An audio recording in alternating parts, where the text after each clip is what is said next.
En fait, mon environnement colorel, c'est la femme en général. Je m'inspire beaucoup de la rue.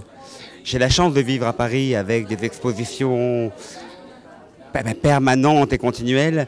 Et je suis très curieux, très curieux. Pour moi, la couleur n'est pas uniquement sur le cheveu, qui est un support somme toute magnifique, noble, mais la couleur est partout en fait. Et mon métier, au départ, je ne voulais pas du tout être coloriste, je voulais être peintre. J'ai eu la chance de rencontrer Monsieur Alexandre, qui a été mon maître, d'abord qui m'a appris à tenir des couverts, qui m'a appris à parler à une femme, à la regarder, à l'appréhender, à des fois ne pas lui répondre.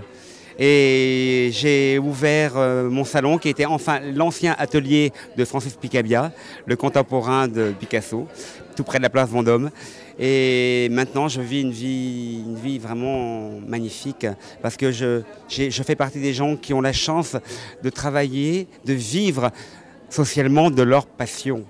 Et la couleur, je la travaille au quotidien. Quand je rentre chez moi, je la retravaille. Faire une coloration est à la portée de n'importe quel coiffeur. Mais quelque part, faire une coloration, c'est d'abord observer. Changer de langage, parce que les coloristes ont un langage, un jargon professionnel. On va parler pour un roux, on va parler d'un 743. Non, alors la femme qui vient pour la première fois, elle a le langage de l'émotionnel. Sa couleur, elle la connaît. Elle l'a vu à un moment, c'était un matin, il y avait un rayon de soleil, et là, elle pourrait en parler des heures, mais elle n'a pas le vocabulaire. Et nous, on n'a pas son vocabulaire, on a un jargon. Donc, incompréhension. Et c'est d'ailleurs la cause de couleurs ratées.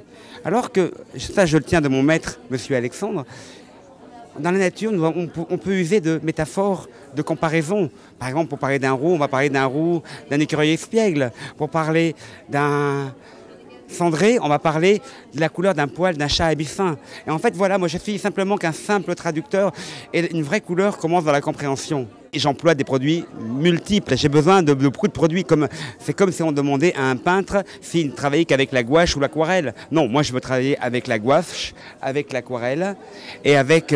voilà, moi j'ai besoin de tout. Je travaille même avec de la terre. J'ai besoin en fait d'avoir tout un panel de couleurs pour pouvoir m'exprimer et en fait ne pas être restreint par une couleur. C'est-à-dire que toutes les couleurs m'intéressent. Je suis toujours à la recherche, grâce à Internet, des nouvelles techniques, des nouveaux produits. Et je suis très friand de ça, en fait. Je passe mon temps sur des blogs à connaître. Je m'intéresse beaucoup au naturel, beaucoup au bio. Et en fait, maintenant, en fait, les femmes ne font plus la couleur par culpabilité, pour cacher des cheveux blancs, pour se travestir en blonde. Et en fait, on vient me voir pour avoir réellement l'idée de sa couleur, en sachant que l'idée de la couleur, elle est marquée dans le temps. Tout est évolutif. J'ai dit oui à la maison Vela, qui est la première maison à avoir inventé la coloration soin.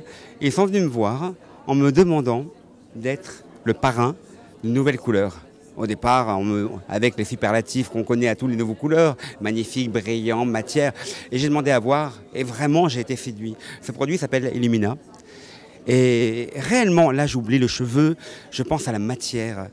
Et réellement, avec ce produit, on a un nouveau produit qui va nous permettre réellement de parler, de faire, de toucher, de ressentir et qui va remonter nos égos de coloristes. On a un nouveau produit qui est réellement révolutionnaire.